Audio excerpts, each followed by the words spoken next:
আলাইকুম, সবাইকে শুভ সকাল। আজকে মার্কেটে ঢোকার পরপরই একটা খুব চমৎকার মোমেন্টাম দেখলাম। এটা হচ্ছে ডাউন মোমেন্টাম। এখানে সবচেয়ে মজার বিষয় ছিল হচ্ছে গতকালকে একটা বড় ফেয়ার ভ্যালু গ্যাপ এবং গ্যাপ আপ দিয়ে মার্কেট উপরে গিয়েছিল।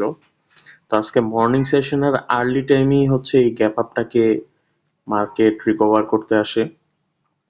তো এটা যখনই আমি দেখলাম, তো দেখার সাথে সাথে আপনি দেখতে পাচ্ছেন এখানে তিনটা বটম থেকে আমি এই একটা ক্যান্ডেলস্টিকে তিনটা অর্ডার এক্সিকিউট করে ফেলছিলাম। বিকজ আমি এখানে বামে, লেফটে, একদম লেফটে এখানে একটা আহ, এখানে একটা দেখতে পাচ্ছিলাম।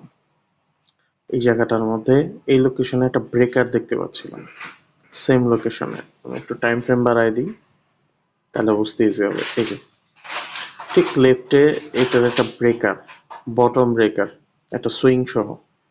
এবং এই জন্য আমি ঠিক এই জায়গায় ঠিক তিনটা অর্ডার এট এ টাইম এক্সিকিউট করি। এবং মজার বিষয় হচ্ছে অর্ডার এক্সিকিউশন করার পর মার্কেট আবার সুইং ব্যাক শুরু করে।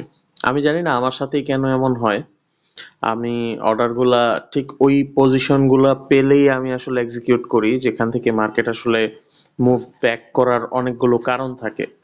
তো ইনশাল্লাহ আজকে এটা আমি হোল্ডে কিপ করার একটা টার্গেট আছে, বাট লন্ডন সেশনের আগেই এটা অ্যাচিভ হওয়ারও সম্ভাবনা আছে। দেখি কি হয়।